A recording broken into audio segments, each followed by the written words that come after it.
Haleluya, puji Tuhan, salam sejahtera bagi kita semua, keluarga GPDI El Shaddai Magelang. Kita mengucap syukur kepada Tuhan, kembali hari ini kita dapat menikmati kebenaran firman-Nya.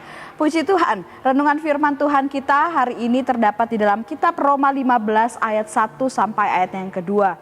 Mari kita mau terus mengalami pembaruan di dalam Tuhan setiap hari dengan 365 hari yang mengubahkan, dengan pembacaan-pembacaan Alkitab yang kita lakukan bersama-sama. Dan pembacaan Alkitab kita dalam Roma 15 ayat 1 sampai ayat yang kedua. Kita akan baca bersama-sama. Dalam nama Tuhan Yesus, kita yang kuat wajib menanggung kelemahan orang yang tidak kuat. Dan jangan kita mencari kesenangan kita sendiri. Setiap orang di antara kita harus mencari kesenangan sesama kita demi kebaikannya untuk membangunnya. Puji Tuhan, renungan firman Tuhan hari ini saya berikan judul sikap kepada yang lebih lemah. Nah, Bapak Ibu yang diberkati oleh Tuhan, mari kita akan mempelajari firman Tuhan ini bersama-sama, tentunya dengan menggunakan O, I, dan A. Kita percaya setiap firman Tuhan berkuasa untuk memberkati, menuntun, dan menguatkan kehidupan kita. Kita akan mengobservasi ayat yang kita sudah baca tadi. Jadi di sini kita melihat ayat-ayat ini adalah kemudian surat yang dituliskan oleh Rasul Paulus kepada orang-orang Kristen atau pengikut-pengikut Kristus yang ada di daerah Roma pada saat itu. Nah, khususnya dalam perikop ini dari ayat 1 sampai ayat kita melihat dalam perikop orang yang lemah dan orang yang kuat. Di sini Rasul Paulus menyampaikan hal yang sangat luar biasa. Dan apa isi dari ayat yang ditulis Rasul Paulus tersebut? Di sini Rasul Paulus melanjutkan pembahasan pada pasal sebelumnya tentang kewajiban orang-orang percaya atau orang-orang yang mengikuti Tuhan Yesus. Dan dalam perikop ini Rasul Paulus menekankan mengenai kewajiban orang Kristen dalam kehidupan pergaulan dengan sesama umat Tuhan yang lain. Ya, khususnya kepada orang yang punya keterbatasan atau lebih lemah dari kita. Nah, di sini Rasul Paulus menyampaikan hal ini. Apakah alasannya? Mengapa Rasul Paulus menyampaikan nasihat-nasihat ini kepada orang Kristen yang ada di Roma pada saat itu? Karena Bapak Ibu, di antara orang-orang Kristen di kota Roma pada saat itu terdapat perbedaan-perbedaan pemahaman ya, perbedaan pemahaman yang begitu banyak dan beragam sehingga kasih yang ada di dalam setiap pribadi kemudian itu lama-kelamaan menjadi berkurang. Maka dari itu Rasul Paulus menyampaikan perintah demi perintah, ajaran demi ajaran untuk mendinginkan panas hati, untuk kemudian mengajar, menuntun orang-orang Kristen yang ada di situ supaya dapat menunjukkan perilaku yang baik dan benar di antara sesama umat Tuhan ya. Di kota Roma pada saat itu terlebih khusus kepada jemaat yang lebih lemah atau jemaat yang punya keterbatasan tertentu. Oleh sebab itu Rasul Paulus menyampaikan nasihat-nasihat ini ya, karena kasih mulai berkurang sehingga perlakuan pun jadi mulai tidak baik ya, terlebih khusus kepada orang yang lemah. Dan di sini Rasul Paulus ingin menasihatkan mereka untuk berubah, kemudian bisa menambah kasih mereka dan bisa bersikap dengan tepat khususnya kepada jemaat Tuhan yang lebih lemah. Nah, Bapak Ibu yang diberkati oleh Tuhan, interpretasinya apa ya, atau pelajaran apa yang kita bisa temukan dalam kisah ini? Surat Rasul Paulus kepada jemaat di Roma khususnya di pasal dan perikop ini banyak mengandung nasihat-nasihat yang sangat baik. Tentunya kita juga harus menerapkan nasihat-nasihat tersebut dalam kehidupan kita sebagai juga orang-orang yang mengikuti Tuhan Yesus. Nah, apa sajakah sikap yang Rasul Paulus nasihatkan kepada umat Tuhan di Roma yang harus juga kita ikuti dan terapkan dalam kehidupan pergaulan kita dengan sesama umat Tuhan, khususnya mereka yang lebih lemah dari kita. Kita akan belajar hal ini bersama-sama. Sikap yang benar ya terhadap orang yang lebih lemah dari kita atau orang-orang yang punya keterbatasan.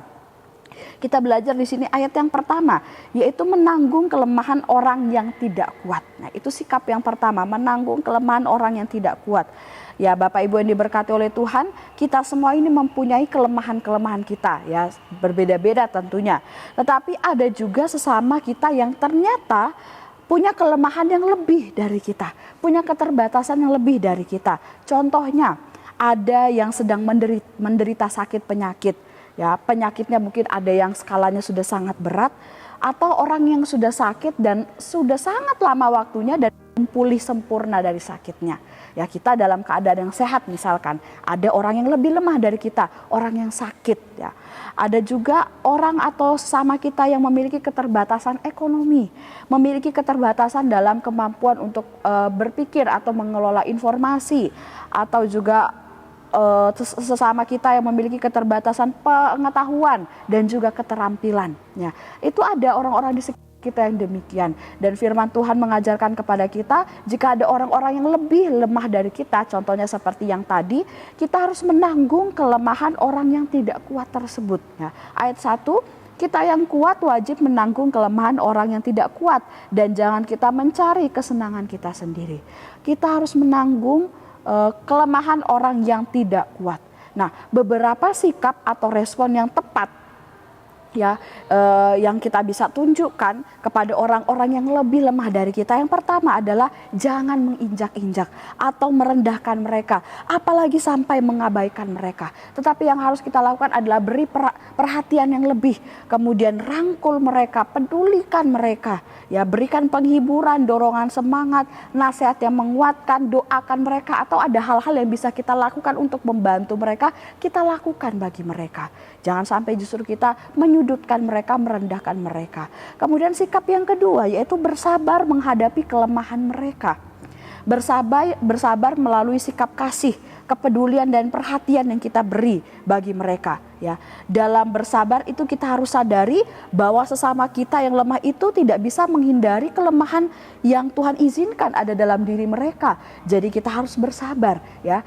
Kemudian tidak emosi, kenapa sih kamu seperti ini? Oh, apalagi jangan sampai terucap dalam perkataan kita, sesama ini menyusahkan, sesama ini merepotkan. Ya, tidak boleh demikian Bapak Ibu. Kita harus sadar, ya, dalam kesabaran kita harus sadar bahwa kelemahan yang terjadi dalam diri mereka pun mereka juga tidak bisa menghindari jika itu adalah kehendaknya Tuhan.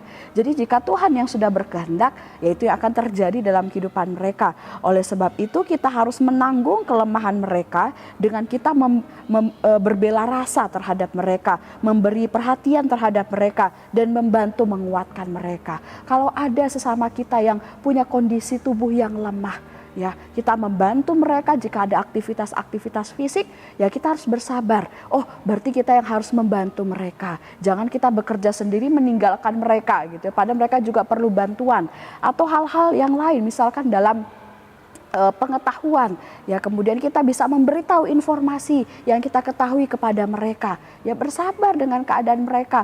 Kalaupun mereka tidak tahu, ya berarti tugas kita untuk memberitahu, untuk mengajarkan kepada mereka.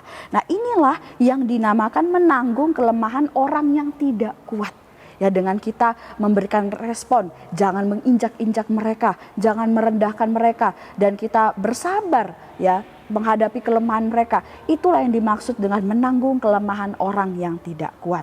Kemudian hal yang kedua, ya, sikap bagaimana kita menghadapi orang yang lebih lemah dari kita, yaitu mencari kesenangan sesama.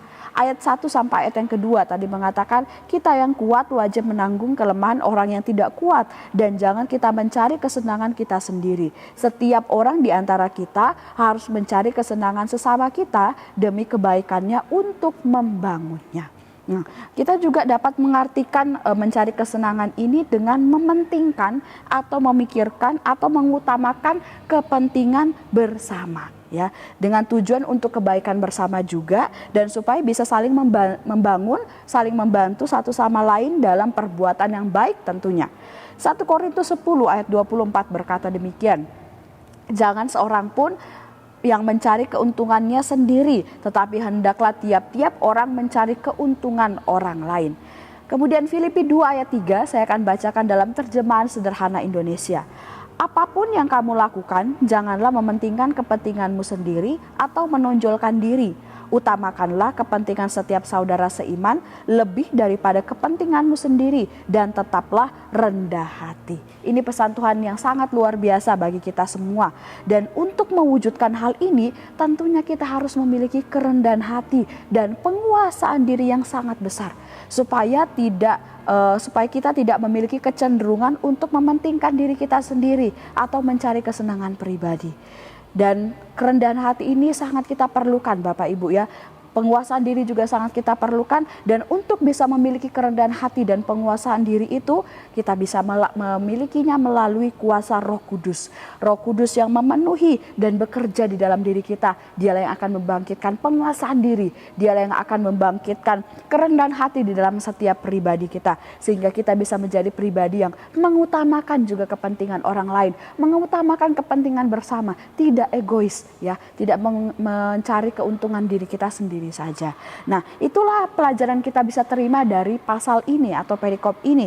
Dan untuk aplikasinya Bapak Ibu, 2 poin tadi dapat kita praktekkan dalam kehidupan kita sehari-hari dengan cara yang pertama, kita bersikap terbuka, ya, tidak menutup diri, sehingga kita bisa bergaul baik dengan sesama, ya, kemudian khususnya umat-umat Tuhan yang lebih lemah dari kita.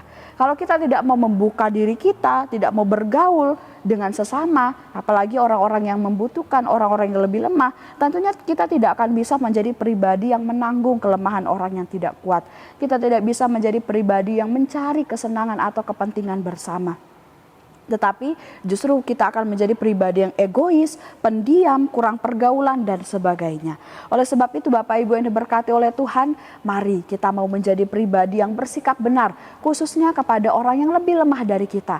Kita perlu kerendahan hati, kita perlu penguasaan diri, dan semuanya berasal daripada kuasa Roh Kudus. Oleh sebab itu minta pertolongan Roh Kudus di dalam setiap kehidupan kita. Puji Tuhan, Tuhan Yesus memberkati kita semua melalui renungan firman Tuhan hari ini. Terima kasih bagi Bapak Ibu yang telah mengikuti renungan 79, kiranya dapat menjadi berkat, kekuatan bagi kita semua. Bagi Bapak Ibu yang ingin didoakan untuk pokok doa tertentu atau ingin menyampaikan kesaksian mujizat, baik mujizat kesembuhan, pemulihan masalah keluarga dan lain-lain, dapat disalurkan melalui chat WhatsApp di nomor 0813 2742 0088. Mari kita akan berdoa mengakhiri renungan hari ini. Kami mengucap syukur Tuhan Yesus buat berkat-Mu, yaitu kebenaran firman-Mu yang kami nikmati hari ini. Firman-Mu mengajarkan kami untuk kami memiliki kerendahan hati, penguasaan diri, dan sikap yang benar dalam kami bergaul dengan sesama umat Tuhan, khususnya sesama umat Tuhan yang lebih lemah, yang punya keterbatasan-keterbatasan tertentu. Kami ingin hidup kami menjadi berkat, kami ingin hidup kami menjadi contoh yang baik di luar sana Tuhan, supaya hidup kami memuliakan nama-Mu. Tuhan memberkati setiap jemaat Tuhan yang ada di GPD Sade Magelang, biarlah hidup kami semakin hari semakin cinta Tuhan, semakin setia melayani Tuhan. Keluarga GPD Sade Magelang hendak mengagungkan Engkau, ya Allahku, ya Raja, dan kami hendak memuji nama-Mu untuk seterusnya dan selamanya. Setiap hari kami hendak memuji Engkau dan hendak memuliakan nama-Mu untuk seterusnya dan selamanya. Kami terima kebenaran firman-Mu ini Tuhan. Kami mengucap syukur di dalam nama Tuhan Yesus Kristus. Haleluya. Amin.